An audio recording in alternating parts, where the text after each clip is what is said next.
আসসালামু আলাইকুম রহমতুল্লাহি ওবরাকাতু। কোরআনুল করিম থেকে অত্যন্ত গুরুত্বপূর্ণ একটি দোয়া নিয়ে আলোচনা করব। সুপ্রিয় দর্শক, অনেকের পারিবারিক সমস্যা রয়েছে, অর্থাৎ পরস্পর ঝগড়াঝাটি, অমিল, ভুল বোঝাবুঝি এবং একে অপরের প্রতি এই কারণে জুলুম করে থাকে।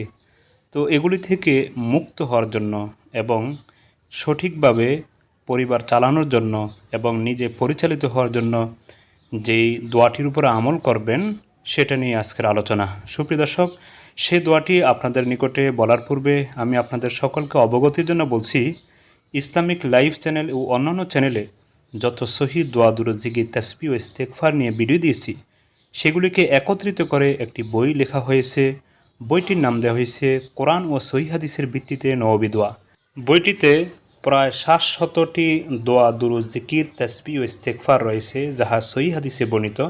প্রত্যেকটির আরবি, বাংলা উচ্চারণ, অর্থ এবং সে সম্পর্কিত হাদিসের অর্থ, আমল পদ্ধতি এবং হাদিসটা সহি কিনা এর রেফারেন্স উল্লেখ করা হয়েছে এবং সেই বিষয়ে সংক্ষিপ্ত আকারে আলোচনা করা হয়েছে। সুপ্রিয় দর্শক, জীবনের সকল বিষয়েই আল্লাহ রাব্বুল আলামিনের নিকটে দোয়া করার দরকার। এজন্য আল্লাহ রাব্বুল আলামিনও কোরআনুল কারিমে বিভিন্ন দোয়া শিখিয়েছেন।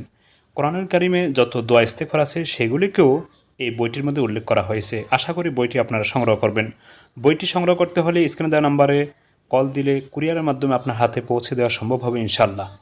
সুপ্রিয় দর্শক, পরস্পর মনোমালিন্য, ঝগড়াঝাটি ইত্যাদি মেটানোর জন্য যেই কোরআনুল কারিমের আয়াতটি বা দোয়াটি পাঠ করবেন সেটা হলো, ওয়াসিআ রব্বুনা কুল্লা শাইইন ইলমা আলাল্লাহি তাওয়াক্কালনা রব্বানা ইফতাহ বাইনানা ওয়া বাইনা কওমিনা বিল হাক্কি ওয়া আনতা খায়রুল ফাতিহিন।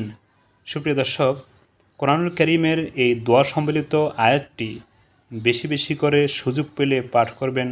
ইনশাআল্লাহ আল্লাহ রাব্বুল আলামিন পরিবারের মধ্যে, ঘরের মধ্যে যত ধরনের সমস্যা আছে, মনোমালিন্য আছে, ঝগড়াঝাটি আছে, সেগুলিকে এই দোয়ার বরকতে, এই দোয়া কবুল করে আল্লাহ রাব্বুল আলামিন মিটিয়ে দিবেন, দূর করে দিবেন। আসসালামু আলাইকুম।